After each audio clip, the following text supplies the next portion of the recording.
In the name of the Father, and of the Son, and of the Holy Spirit. This evening, today, is the feast of Saint Therese of Lisieux, who is a Carmelite contemplative nun, one of the great saints of our church. And so I'm going to pray what's called the Carmelite invocation, which is a prayer of deliverance, of binding of evil spirits that is popular in the Carmelite tradition. Come, Holy Spirit, with thy sevenfold gifts, and anoint us with thy divine light, wisdom, and power.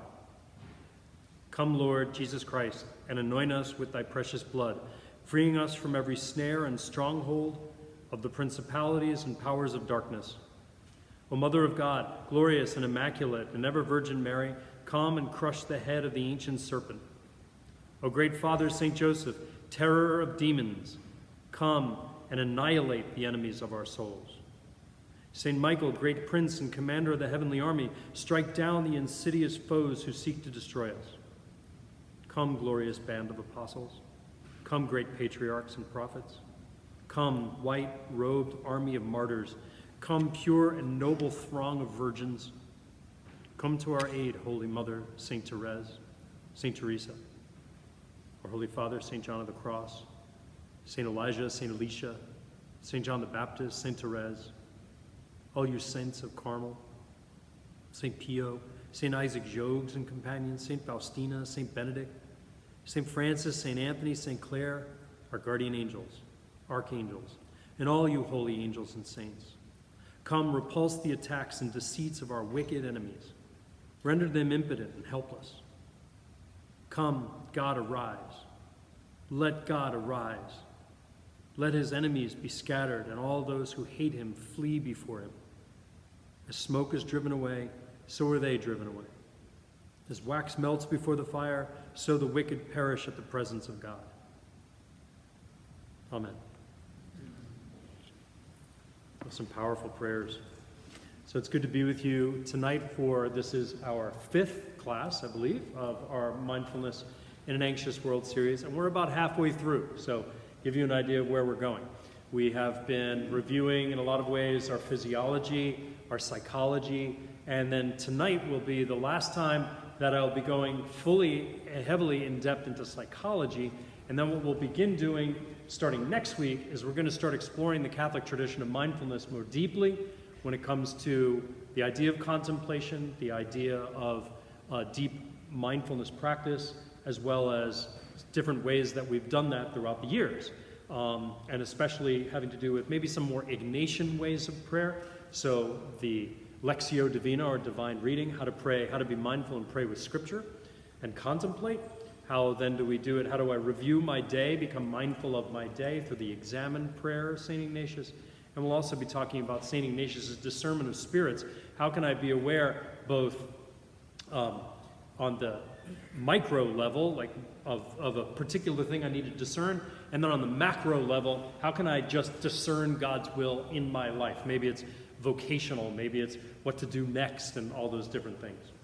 As well as next week, we'll start going into the difference between Christian, Western, if you will, Christian ways of meditation and Eastern ways of meditation. And as Christians, things that we need to be aware of, that we need to be maybe mindful of, but also be a little leery of as well when it comes to particular practices, maybe in Eastern traditions. For instance, there's a huge love for yoga today. Like how as Christians can we participate in that, and where should we be leery and not participate in that? So we'll be going into those kinds of things.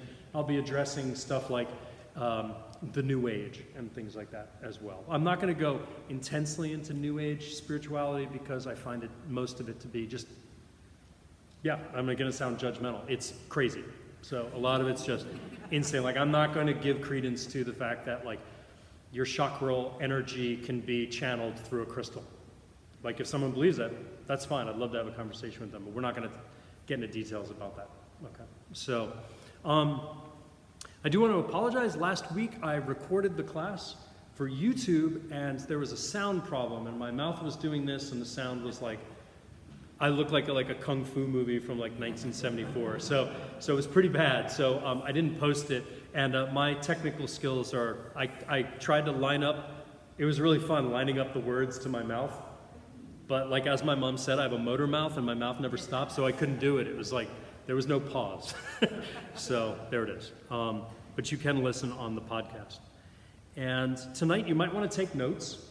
A lot of my talks you don't necessarily have to, but it might help you to take some notes tonight if you have that ability. I will not be offended if I see you frantically thumb typing on your phone if you don't have a pen and paper. And this, I also want to just tell you how deeply moved I am by the number of people here, by the number of people who are watching, but more deeply moved by the number of just emails I get from people who are telling me that they're seeking help. Like, we're all broken together. Like, I'm broken, I can tell you that. I had horrible anxiety this week, and everything I'm going to teach you tonight, I've reviewed myself. Just happens, right? Sometimes it happens, sometimes there's something that triggers it, sometimes there's something that's not. But we all go through those times, and it takes a great amount of bravery to say, I need help. Okay, so I hope that if you do need help in these things, in anything, not just anxiety, that you will seek that help, whether it's of a psychologist or a medical doctor, a spiritual director, a coach, a loved one, a friend. I really do believe that most people who feel as though they ask for spiritual direction don't need a spiritual director. Most of us just need really good friends, someone who's really going to listen. With that, we'll begin.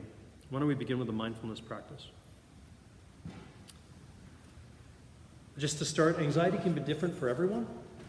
Okay, sometimes anxiety is like an undercurrent.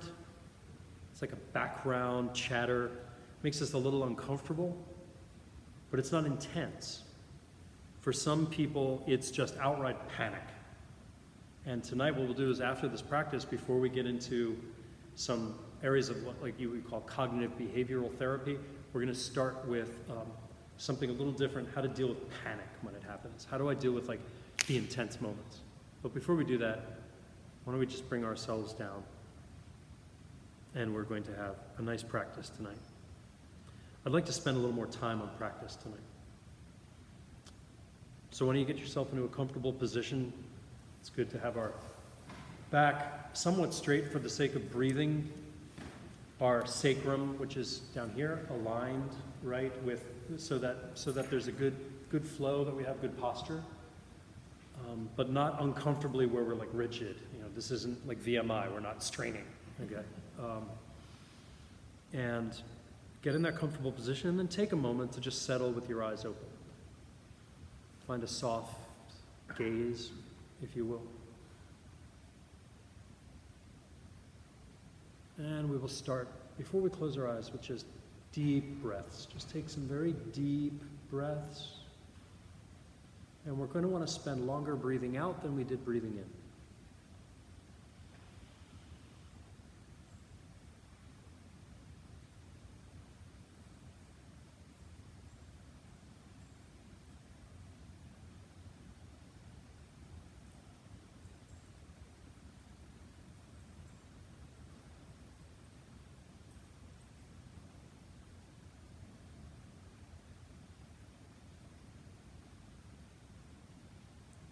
When you're ready, you can gently close your eyes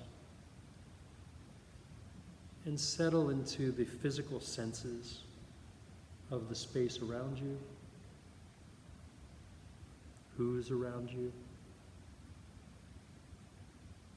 Allow your senses to be operable.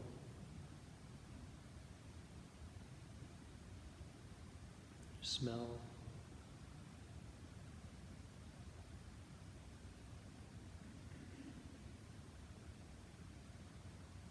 Now we want to scan down through the body, bring our mind into the body, be aware of our physical self.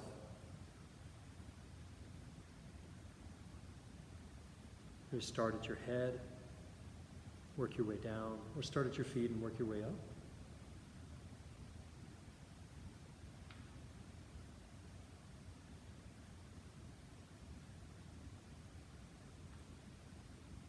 Become aware of our physical sensations.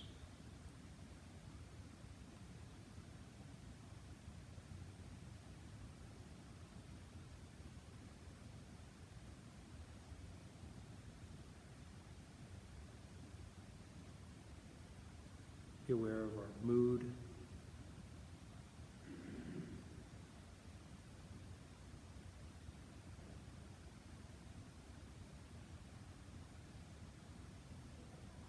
Remember that it's about changing our relationship with any stress that we have right now, not ignoring it, not hoping it goes away, but just changing our relationship with it.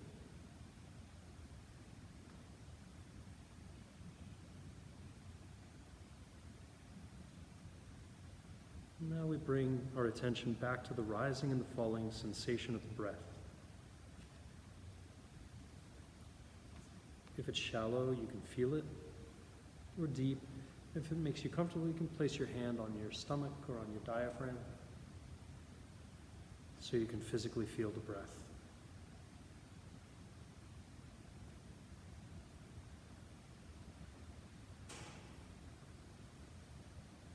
And we'll continue to follow our breath.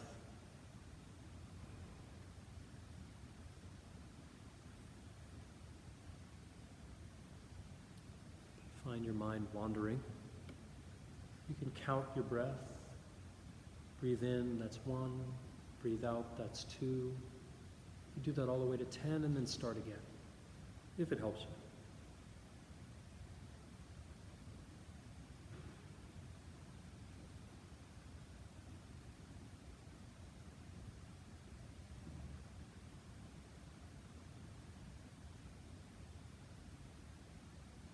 And as the mind wanders, which it inevitably will do, notice how it's wandering. And gently note it or label it. Is it thinking or is it feeling a sensation? And just when it hits, just say, that's thinking. And then bring yourself back to the breath. Well, that's feeling, and bring yourself back to the breath.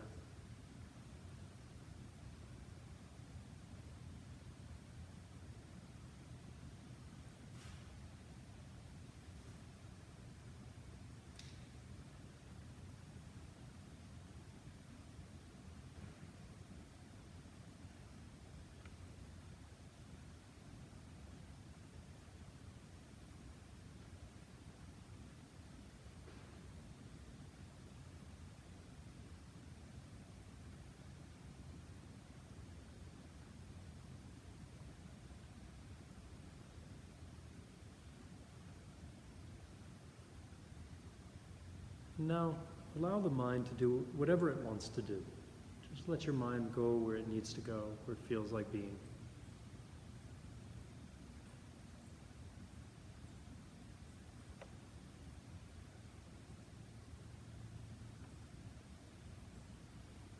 And we'll gently bring our attention back into the body.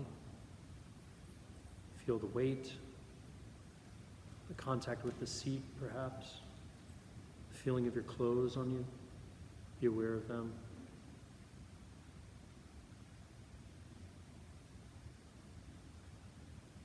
Your physical senses and the space.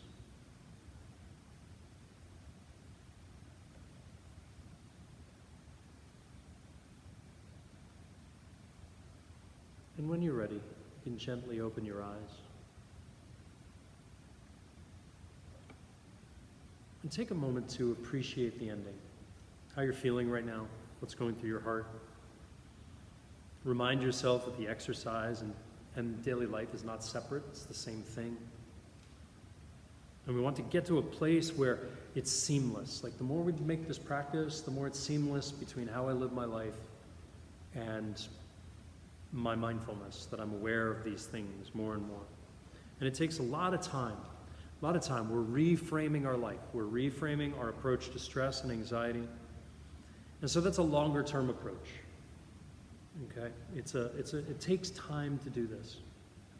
A lot of times we do mindfulness practice or whatever it might be, or anything. We sit down or stand up usually for the first time to cook something, and it's like, why didn't that dish taste like it did in the restaurant or it did when my grandma made it? Because we have to be present to it and just keep doing it until we get better at it. And so it can be hard for us because we want quick fixes. We really do live in a medicated world where, for instance, very often, I know for me, like I start getting a little headache, and rather than rather than sitting down and trying to do some mindfulness meditation, trying to just calm myself, feel my pulse, see where the tension is for the headache. Maybe I'm grinding my teeth. Is what I'll do is I usually go to my bathroom and I take 3 ibuprofen. Why not 2? Because why not 3? Right? That's what we do, right? You ever notice that? That's the world we live in. Like, why no one even sells Tylenol anymore? They sell extra strength Tylenol because maybe you can buy regular Tylenol. I've never seen it. It's always extra strength. It's like maximum impact. So for us, this would be really good for us to just be aware, be mindful, and then we'll eventually get there. And it might seem a little hokey to people, someone who's not used to this.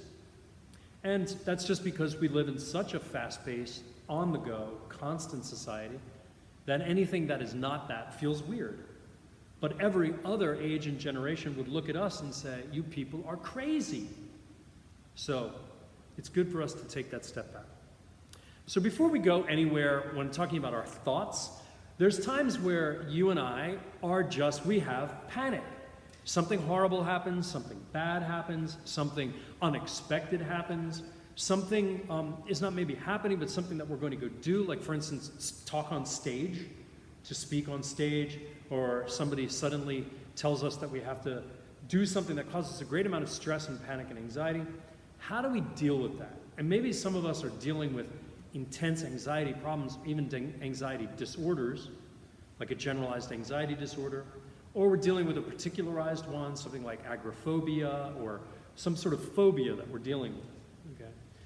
When that moment comes up and we feel that moment in our chest and our whole body kind of goes berserk, you could feel it. There's like a tingling down your legs, you get very light-legged, you get fuzzy, the brain's not able to focus, there's just this fear, everything's encroaching around you.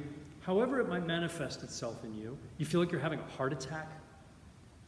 This is something that you can do that comes from dialectic behavioral therapy, or DBT, that's incredibly helpful. I find it's like in my little toolbox of tricks if I start to have a panic attack or something like that. And some of it is very intuitive. We know it. We just kind of do it anyway without having been trained in it. Because our body knows. We have to listen to our body. So this is an interesting skill. When we hit this point of hyper-arousal, okay, there's our blue zone, if you will, that's where we're in what you would call wise mind, where we're able to balance our emotions and our thoughts. Okay, but then sometimes we go into just emotion mind, where we're not thinking at all. It's just we're operating completely on instinct or completely on our emotions. And that's not helpful to us either. So when we start to enter into that red zone, if you will, when we're overwhelmed, where we're in this vacuum of emotion, what we need to do is change our body chemistry.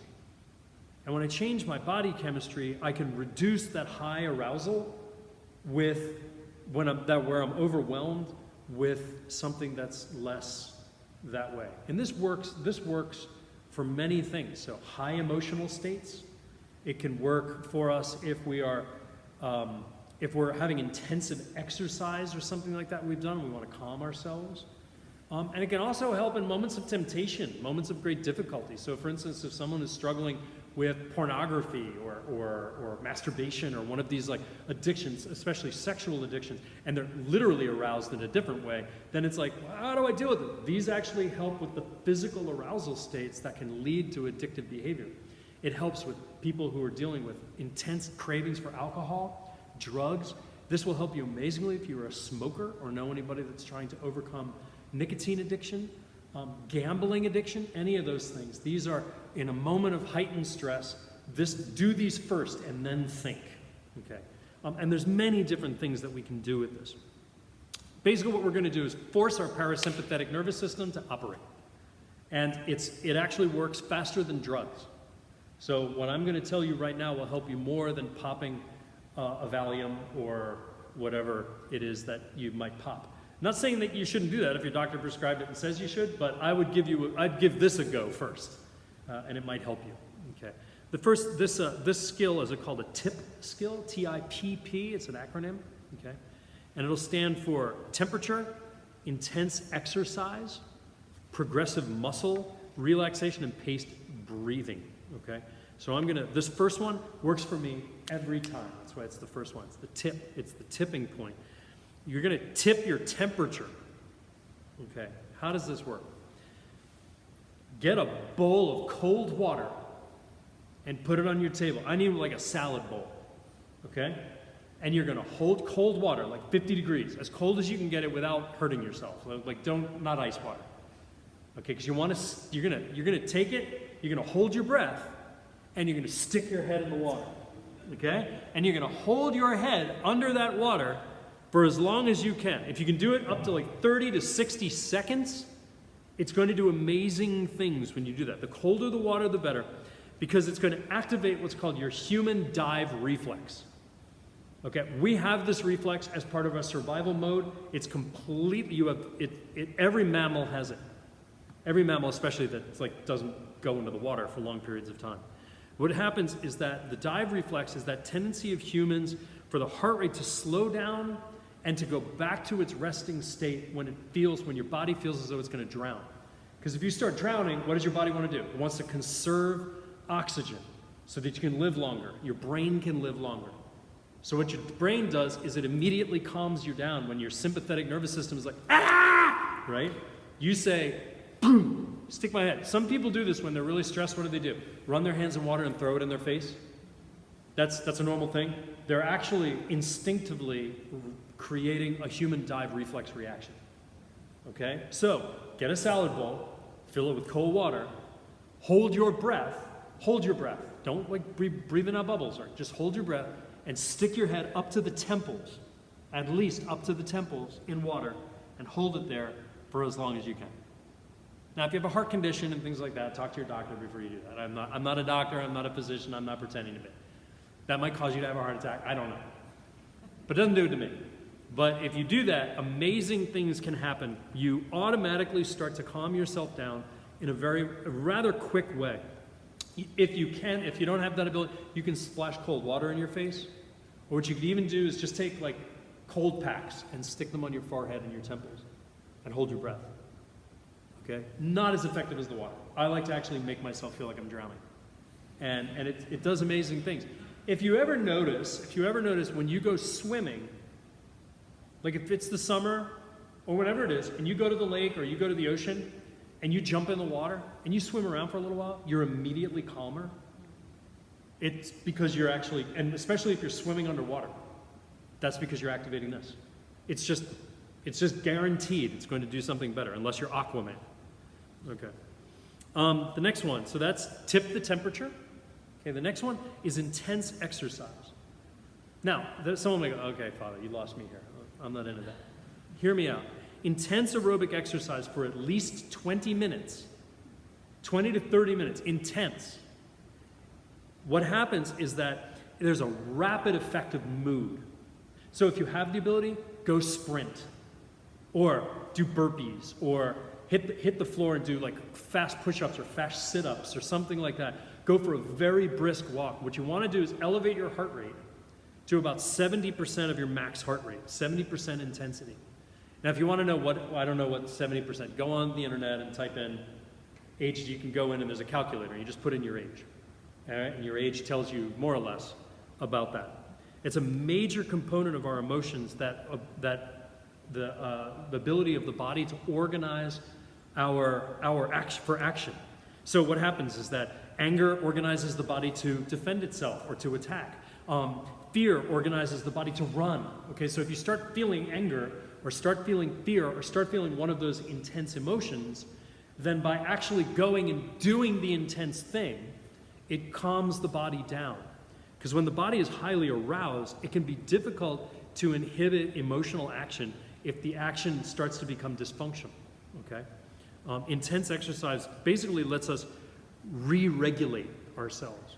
I do this every morning, not even when I'm anxious, but these skills help us when we're really anxious.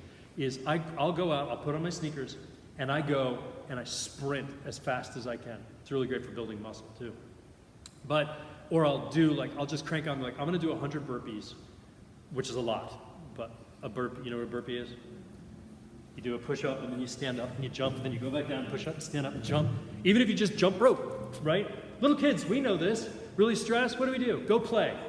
And they go outside, ah! And they run, and they're in great mood. We knew this as children, and then all of a sudden we got older, and when was the last time you did an intense workout? Probably a long time, right? And then what happens is that we wonder why we're stressed. So exercise is huge for that. So that is that. Next is paced breathing.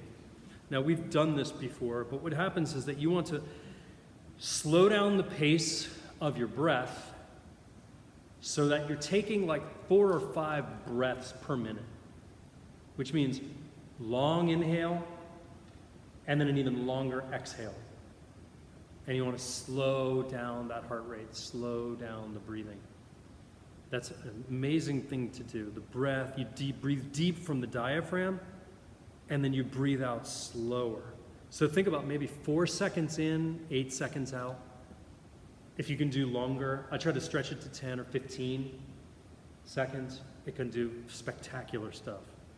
And then finally, paired muscle relaxation is a lot like progressive muscle relaxation, which is something that we've done here, where it's basically working down our body and we're tightening certain muscle groups and then relaxing. What you want to do is notice the sensation of the tension and breathe in.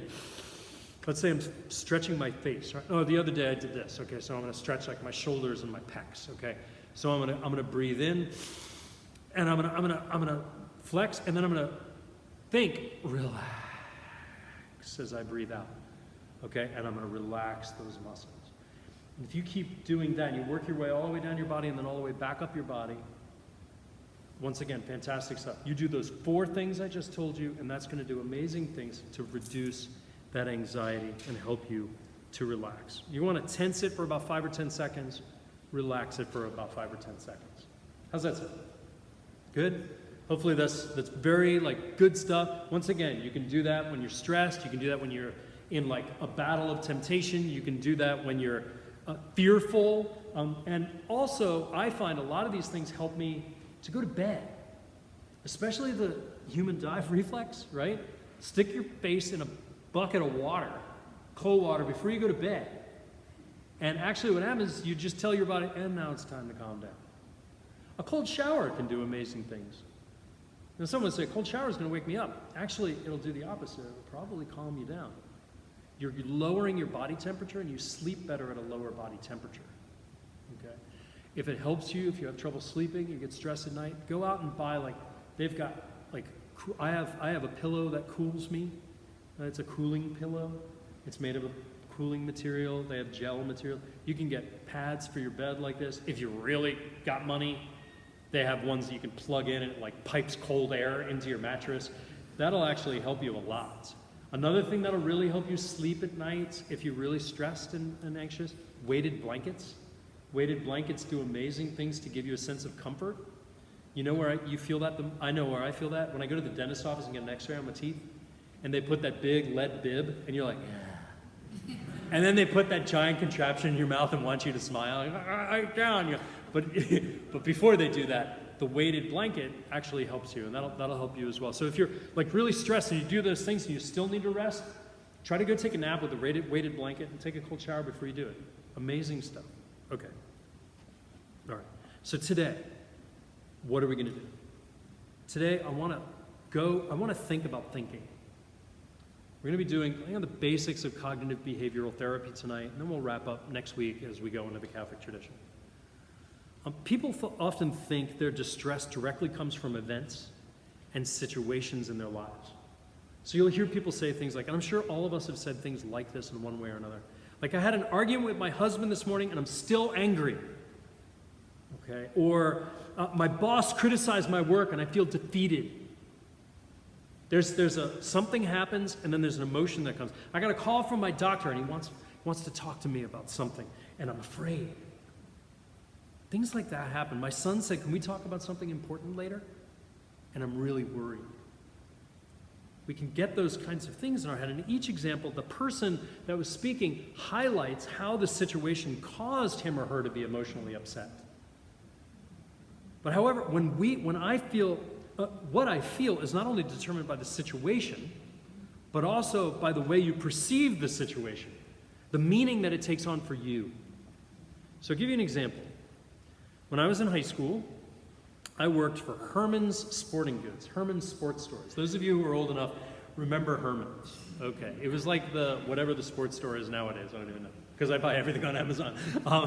But so Herman's, it was like your basic sporting goods store, and that's where I worked. It was one of my many jobs in high school. And there was a day where we were organizing all the equipment, especially for the summer months as it was coming up. And I was working with a fellow that was there from Uganda. And he was older than me. He was probably more like my age now. So he was in his midlife. And we were stocking a shelf. And somebody bumped into the metal bats that were all hanging on the metal thing. And all of a sudden, all the bats crashed to the floor and fell in this huge clang. My emotional reaction was to be like, whoa! And I started laughing. Why? Because it reminded me of when I was younger and I played baseball and someone dropped the bats. So my emotional reaction was joy, excitement, and a little bit of surprise, and probably a little anger too, because I knew I was the youngest guy, which means I was going to have to put those bats back on the shelf, right? That was my emotional reaction. He hit the floor and grabbed a bat and held it like a gun. Why? Because he lived in Uganda during the Ugandan Civil War, and that sound reminded him of battle. Same situation, two completely different situations that happened. He had fear, terror, readiness. I had excitement and joy. We both were dealing with what we call automatic thoughts. It was the first thought that came to me. That's what we're going to discuss. I want to talk about automatic thoughts and then disturbing thoughts. How do we deal with those?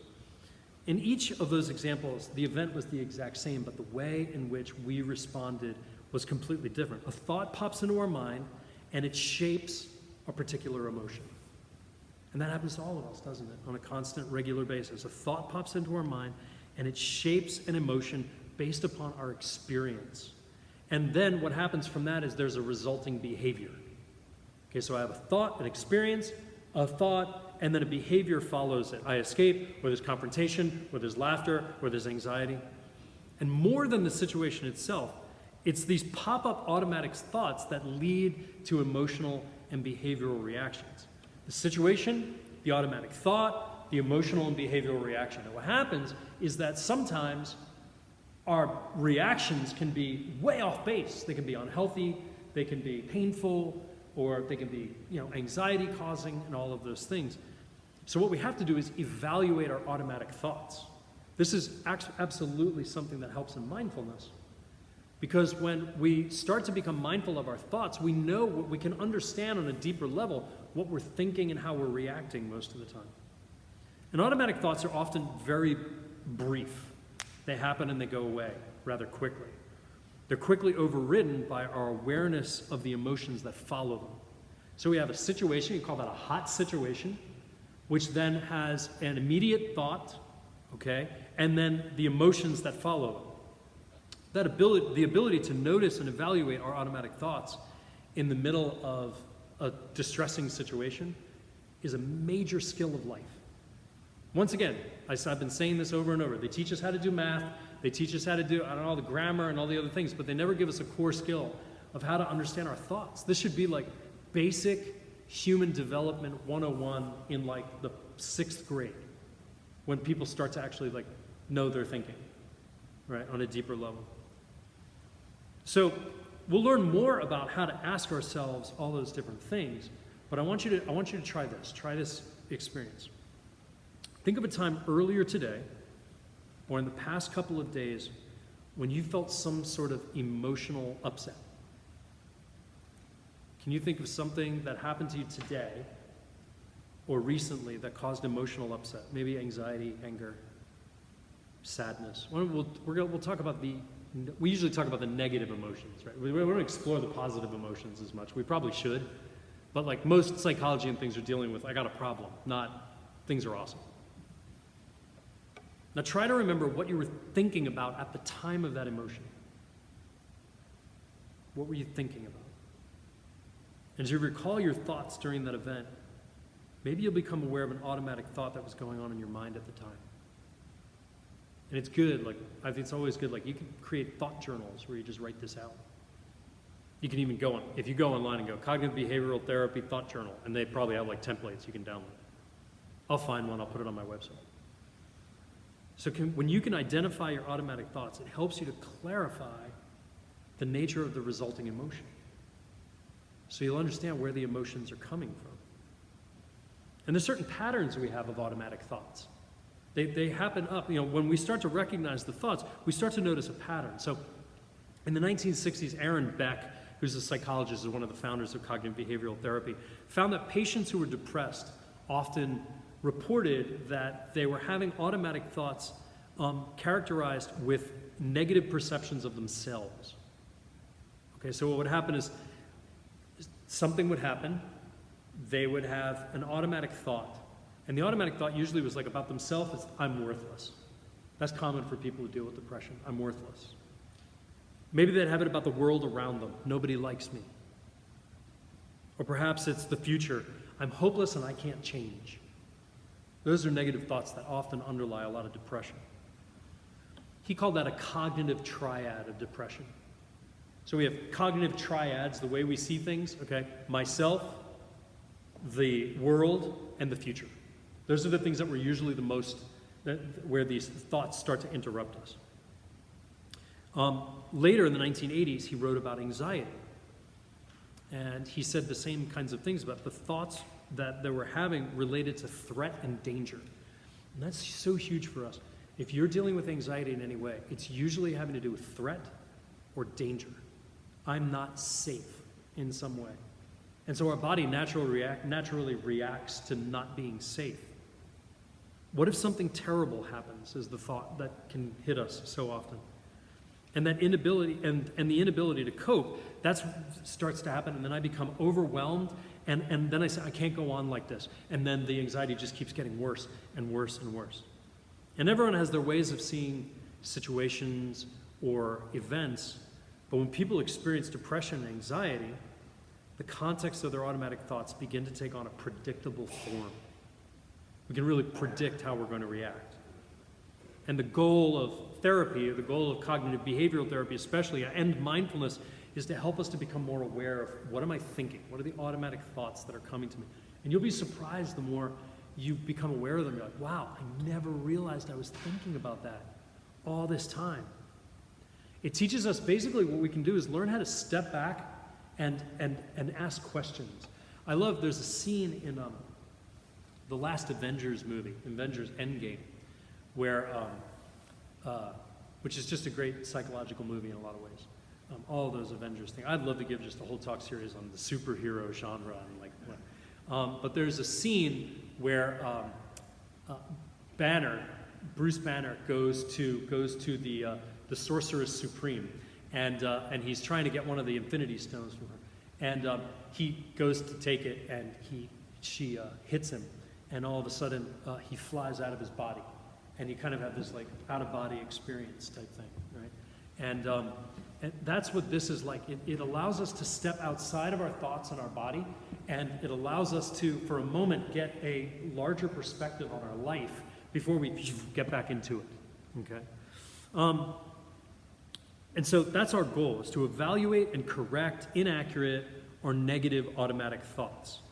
This is not positive thinking. This is not a positive thinking technique. The goal is to learn how to arrive at an accurate conclusion of what we're actually thinking, and then to be able to come up with creative solutions. I want to give you some suggestions tonight.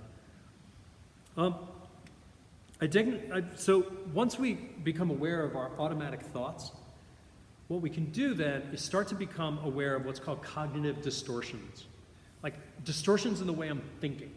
And when I go into these in a moment, I guarantee you all of us are going to go, oh yeah, I do that. Oh yeah, I do that one too. Oh crap, I do that one too. Like it's like, I mean, there are some where I'm just like, and yes, and yes, and yes. And it's so easy to fall into these. The person who thinks I'm never going to find a spouse because I went on an unsuccessful date, okay, they're catastrophizing. Okay, that's a cognitive distortion, and we'll go into those. And it can be changed too, like we can change that around. We'll talk about that. So distortions in thinking exaggerate the emotional significance of everyday common things. And we find ourselves falling into those. And the more aware of these distortions that we are, the more free we can be from the thoughts and the anxiety that follow them. So, what are some of the cognitive distortions? This is great. And if it hits you, by all means, just be like, yes, and write it down, okay? Because then you can bring this to your prayer, you can bring it to your meditation, you can bring it to your thoughts about your day, and it's going to be beautiful. Okay, the first one, dichotomous thinking, or all or nothing thinking. This is one where you see things in black and white categories. If the situation falls short of perfect, then you just see it as a total failure. Okay, happens to me often. It's like I could watch this class. I always watch my class. I always re-listen to the class because I learn from my mistakes. And I could say one thing. I could skip over one word or say a thing. In my first talk, I said parasympathetic nervous system instead of sympathetic nervous system, and I completely screwed up the medicine of it, and I was like, I'm so stupid. And it's like, whoa, wait a minute. All or nothing thinking. It's black and white. The person, we do this often, I'm sure. The person who eats the scoop of ice cream tonight and goes, I destroyed my diet, it's all ruined. And then they finish the gallon. All or nothing thinking. I'm seeing people go, yeah. Okay, that's all or nothing thinking. The thought upsets them so much that they just let everything go. Everything is lost. This can happen very often when it comes to sin. Someone who's struggling with a particular sin, and then they're like, and they screw up once, and that's it. And then they just sin, and just completely fall to pieces. All right?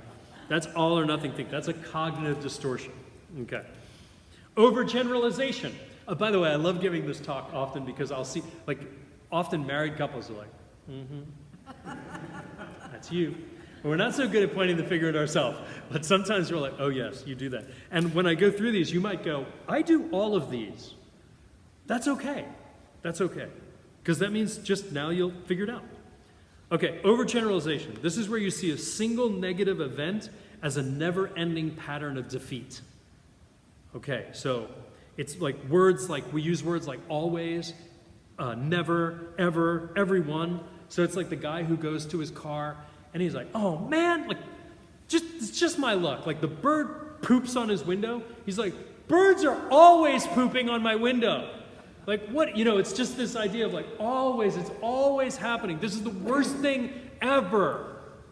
Okay, that's overgeneralization. New Yorkers do this. We do this just because this is the worst thing ever, it's the best thing ever, it's the greatest thing ever. Okay, it always is a problem. Everyone thinks this.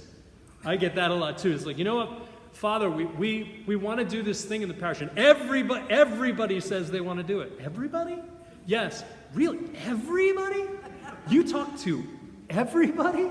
So we do that, overgeneralization. Negative mental filter is another one. You pick out the single negative detail and dwell on it exclusively, so that your vision of reality becomes darkened. It's like I have this beautiful, cool thing of water, and I just take a negative thought like a little drop of ink, and it clouds everything, and now I can't drink the water. It's horrible.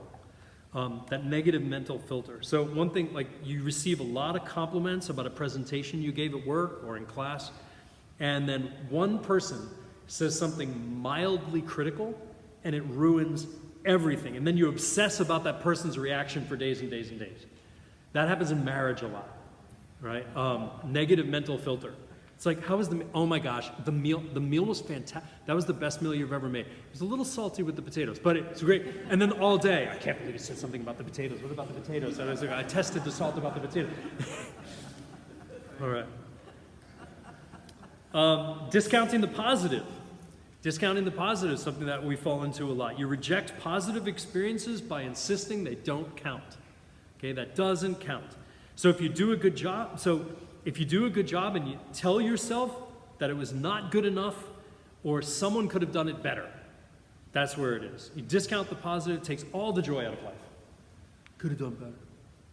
All right, it's that was the most amazing play that you made in the sports game. Yeah, but I could have done better. Okay, well, what are you going to do with that? Right? Yes, you could have done better. But we always do that, discounting the positive. Jumping to conclusions. You interpret things negatively when there are not facts to support your conclusions, and there's different ways to do this. The first is mind reading. Okay? Without checking it out, you arbitrarily conclude that someone is reacting negatively towards you. So it's like, oh, I know what you're thinking. No, actually, you have no idea what I'm thinking. No, I know. I can see it. You're not happy. I remember years ago, before I was a priest, my girlfriend, so what are you thinking? And usually the reaction to that is nothing. I'm actually not thinking about anything right now. And I learned along the way that the best reaction was, I'm thinking about you. Okay. But she would go, I know what you're thinking. I'm like, no, you have no idea. No, I'd get angry. I'm like, you have no idea what I'm thinking. But we do that all the time. I know I do that with people. That you just assume that they say something and then you knew exactly what they were thinking, even though their statement was neutral. Another is fortune telling, that we can predict that things will turn out badly. And you ever notice when you fortune tell, you never predict they're going to turn out well. So you know, oh, that thing happened and it's going to just be the best day tomorrow. No, it's always going to be the worst day, the worst thing. So, you know, before a test, you might tell yourself, I'm really going to fail. What if I fail? I'm going to fail. It's like, well, what good does that? Mind reading and fortune telling do nothing. They help no one. They add nothing to the world. And they only can make our life miserable. Once again, we never mind read the positive. You know what? I know what they were thinking, and they really like me. No, never do that. Okay. And that can often happen, like if we're depressed or anxious, we'll say, I'm never going to get better. It's never going to get better. We're like mind reading ourselves. We're fortune telling ourselves. All right, another one, magnification and minimization. Okay, magnification means that you exaggerate the importance of your problems and your shortcomings. Okay, huge exaggerations. Or you minimize the importance of the desirable qualities. They call this the binocular trick sometimes, where you take binoculars and you stare at a problem and it's just, whoa! I mean, they're huge. Or you flip them around and look the other way and everything is like distance it a little, it's not going to be a problem. Minimization. Emotional reasoning. You assume that your negative emotions necessarily reflect the way things are. It's very common. Okay, I feel it, ergo it must be true. Like I feel terrified about going on an airplane, it must be dangerous to go and fly. Okay, that's something. Or I feel guilty, I must be a rotten person. All right? I feel angry, that proves that I've been treated unfairly. So it's that emotional reasoning. It's using our emotions as facts.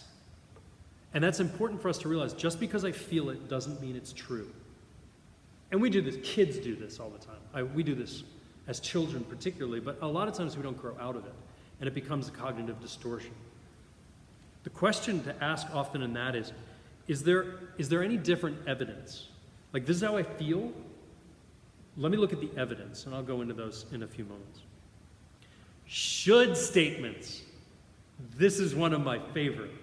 Should statements. You create a rule and tell yourselves that things should be the way you hoped or expected them to be. It should be this way. After playing like a hard piece, maybe a gifted pianist tells herself, I shouldn't be making so many mistakes. And once that rule is set, happiness goes away. It's like this, you become allergic to happiness with should statements. It's like, because why? I shouldn't do this, now I feel disgusted with myself. I shouldn't have committed this sin, so I'm a failure, and I might as well just give up until the next time I go to confession. That's a cognitive distortion as well. The should statements are constant. We also, they not only with the word should, but must. I must do this. I must be this way. I ought to be this way. All those things are the same thing. Right? Should. I've heard a psychologist say, why are you shoulding all over yourself? So we're always shoulding, or I must do this, I must do that. You're masturbating. It's just like I must. Sounds like crude, but like we're actually hurting ourselves. Interestingly enough, I like that term. Do you know the term masturbation means self-abuse? Right? That's what the word means, the abusing of self. And so if you think about it, the should statements or like the must statements, it's self-abuse. We're beating our psyche into the ground by creating laws that are impossible to follow in our own mind, and then we're not able to follow them, so we just, once again, it's an infinite loop of proving to ourselves how useless we are. Should statements are also, when they're directed towards our self, it leads to shame and frustration. So if you deal with a lot of shame, listen to your thoughts. I should do better. I should have done it differently. Oh my gosh, I didn't even realize I say that all the time. Listening to our words is a great act of mindfulness. You know what another one is? This is a great mindfulness trick. Listen to how often you use the word like. Younger people do it more. So like, I'm like thinking that I like want to go to this, really? And you didn't use that word properly in any aspect of that sentence. But it actually makes us mindful. The way we use ums and things like that's another mindfulness trick. So if you start practicing that, another one is, oh my God. Like people saying the Lord's name in vain constantly, they don't realize they're doing it. And when they start to hear it, it's like, wow, I really do that a lot. If you hear the little things you do to either stop and think or stop and breathe, it'll also help you to be more mindful of the words you use, like should and must and ought. Okay. But should statements that are directed towards other people or to the world, they lead to anger and frustration. Okay, so directed on me, shame, directed on others, anger and frustration. And she shouldn't be that way. She's so stubborn. He's an idiot, right? They shouldn't be that way. And many people try to motivate themselves with shoulds and shouldn'ts, as if they're like delinquents that had to be punished before they even do anything, right? We look at ourselves like this like horrible person. I shouldn't eat that donut. It usually doesn't work because all these shoulds and musts make us feel rebellious. And then what happens? We eat the donut, right? I shouldn't eat that tonight. I know I'm going to do it.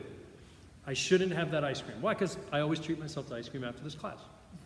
Right? I shouldn't have that ice cream. If I do that, I'm just going to eat the whole gallon. So when I'm going to go home tonight, this is what I'm going to do. I'm going to go have a scoop of ice cream.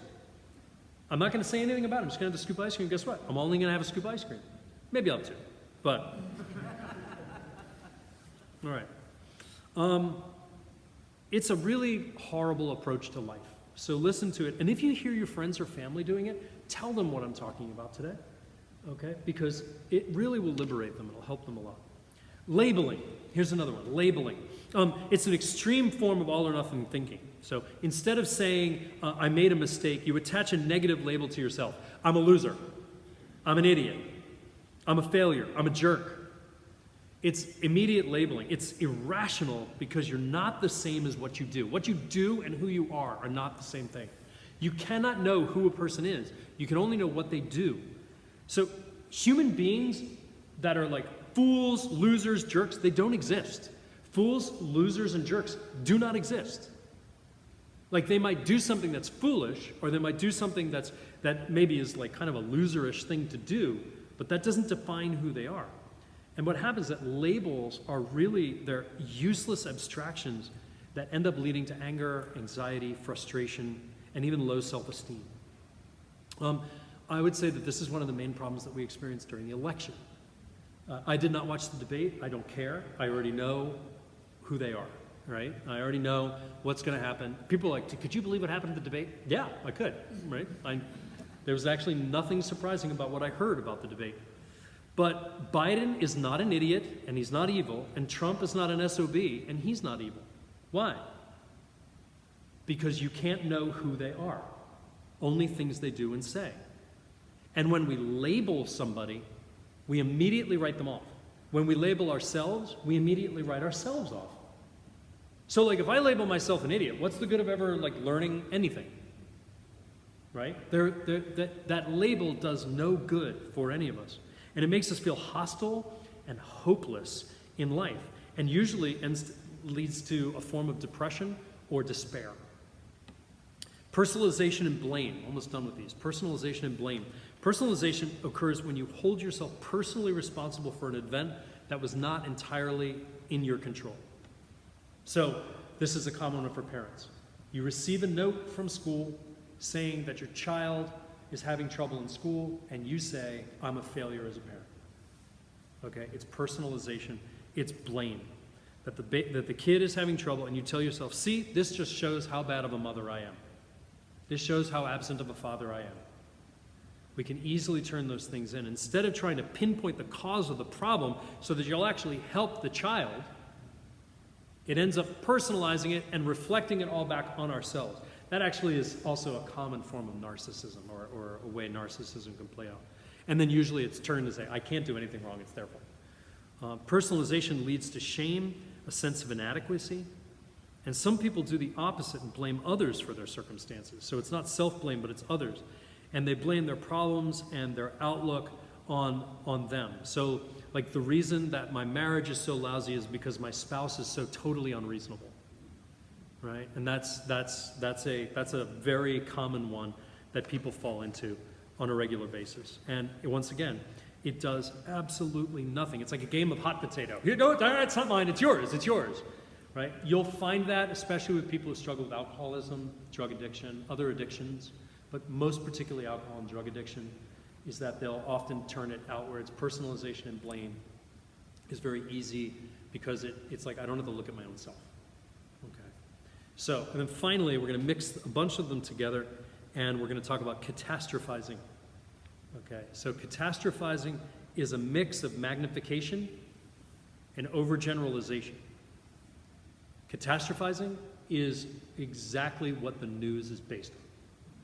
The news would not exist if you took magnification, so it takes a problem, magnifies it to its nth degree, okay? And then it overgeneralizes so that the problem is systemic, it's all over the place. That's what the news has become. The news now is no longer news. There's no news network that I'm aware of that actually is a news network anymore. It's fear porn. It's fear porn that's addictive. We naturally will go to the type of fear porn that is the most attractive, liberal or conservative, and we will watch that one exclusively, and we will catastrophize everything, which is a major cause of anxiety today. My advice to you, and to all listening and all watching at home, stop watching the news. Just stop. Like, you're not actually learning anything when you watch the news. And we keep doing it, don't we? I also want to recommend in this, there's a really interesting documentary on Netflix right now. I don't normally recommend things like this, but Netflix, I can't believe it's on Netflix. They actually had something like remotely intelligent. It's called The Social Dilemma. The Social Dilemma, and it's about what social media, how social media algorithms and design is made to rope you in, to bring you in, because they've monetized it, okay? The Social Dilemma, incredibly interesting. I don't know anyone who has watched it who has not deleted their social media after watching it. It talks about how it mines you, how it mines your information, how it uses the information against you, and how it leads to the radicalization and destruction of our society. And it's all interviews with people who helped found Facebook and Twitter and Instagram and Pinterest and all those different things. So I highly recommend The Social Dilemma. It's about an hour and a half, well worth your time and your sanity. Okay. With that, next week I'm going to talk about the 10 ways to untwist your thinking. So we talked about twisted thinking. Now we're going to untwist the thinking next week. Some exercises to do, and then we're going to go into the Christian world. How does that sound? Oh, okay. Excellent. Were these helpful for you tonight? Yes. Did some of it, were you like, yeah, it resonated with you? Good, okay. Very good. So we're going to end with another mindfulness exercise similar to the one that we did before, and then we'll call it a night. And before that, let me ask, are there any questions? Does anybody have any questions regarding this stuff that I could answer? I know some people are a little bashful about questions. But no? Okay. Then we'll go into our mindfulness. Place ourselves once again in the presence of God, because mindfulness without the presence of God is hell.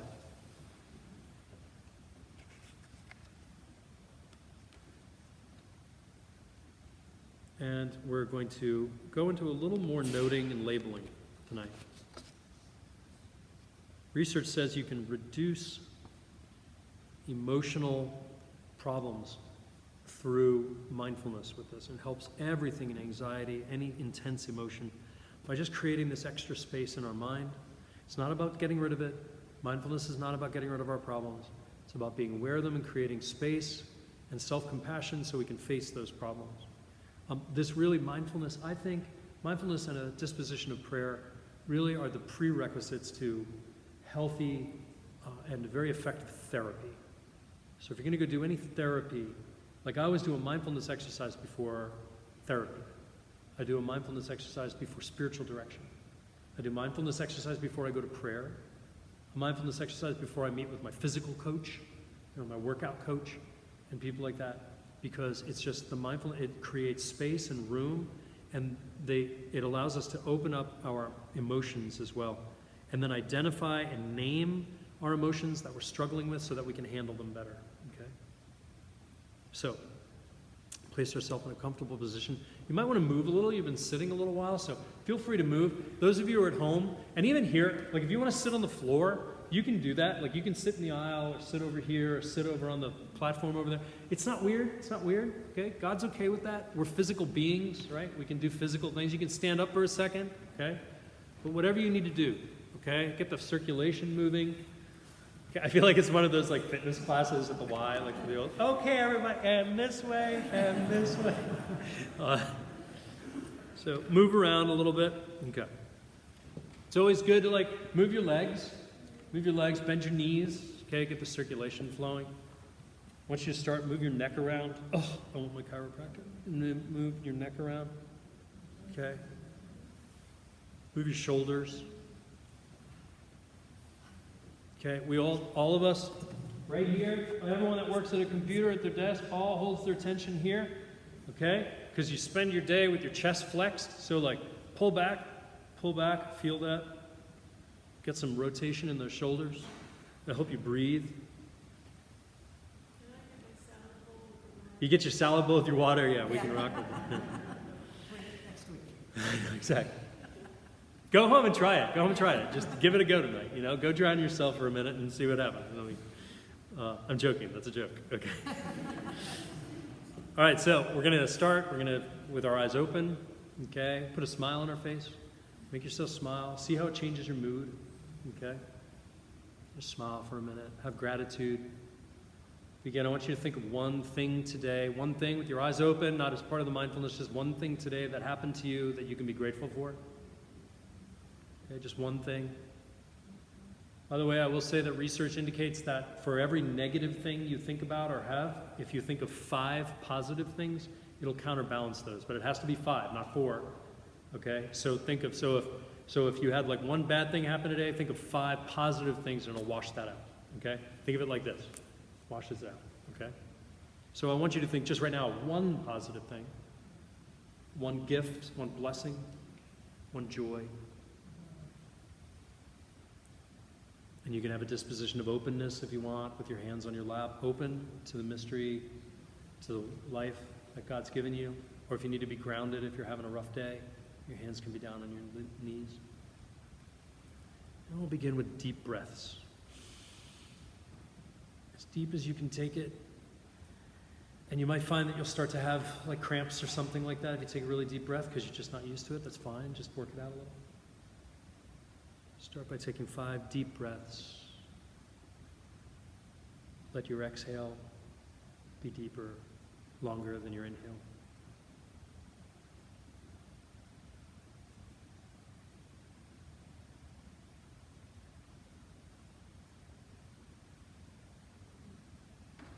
And with the next out breath, gently close your eyes.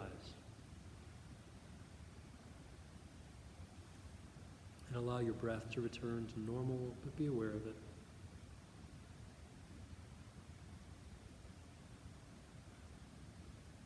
I want to settle into the space around you. Aware of your own body.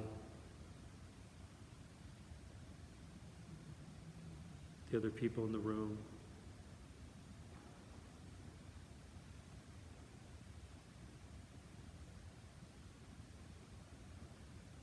We want to scan down through the body now, beginning with the top of our head.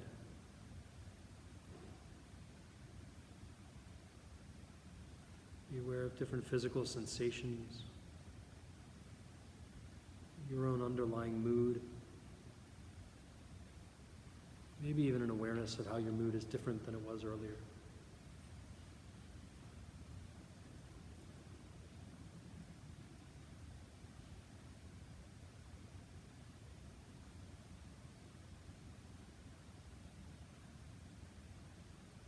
I'm going to bring the attention to the rising and falling sensation of your breath.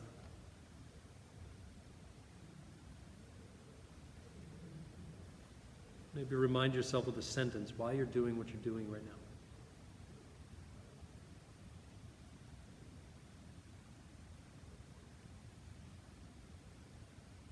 And rest with your mind on your breath. Get comfortable with its rhythm. If it helps, put your hand on your stomach or your diaphragm so you can feel the breath.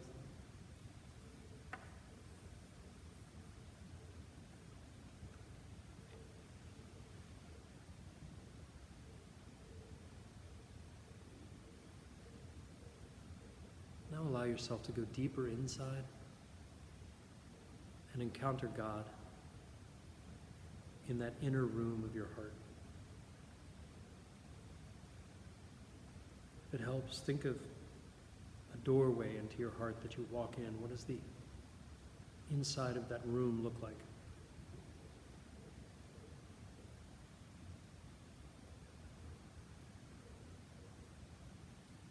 Be mindful of your breath. Find God in that room. His peaceful presence.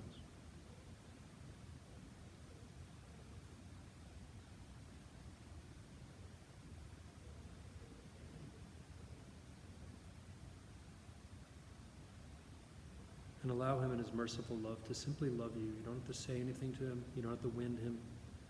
He's already there within you.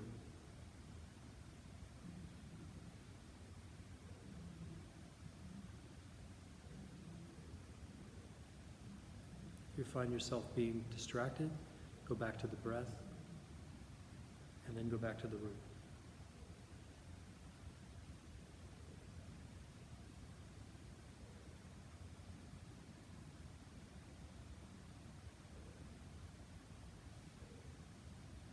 And once again, if you find yourself thinking about something, then label it thinking, I'm thinking, and then I go back to the breath, go back to the room. If you're feeling, say that I'm feeling this, and then go back to the breath. Just note it, don't judge it.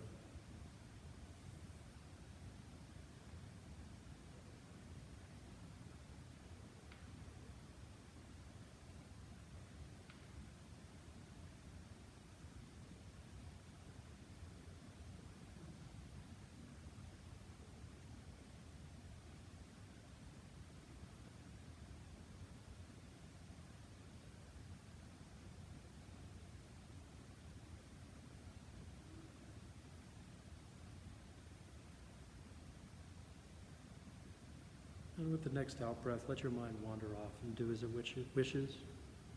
Maybe there's something you want to say to God. He has to say to you.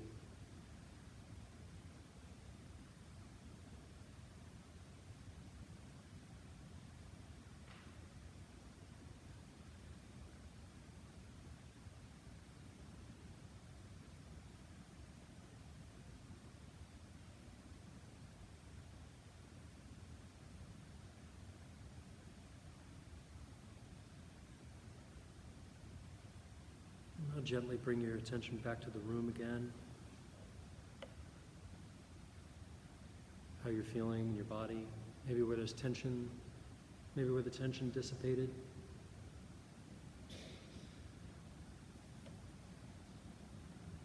And go back to that point of gratitude that we began with. If you have any more light, any more experience of it after the practice.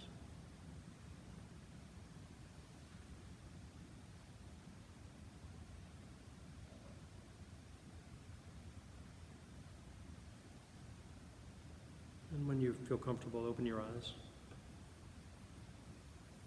And pause to just clear your intentions. Prepare yourself for a good night's sleep.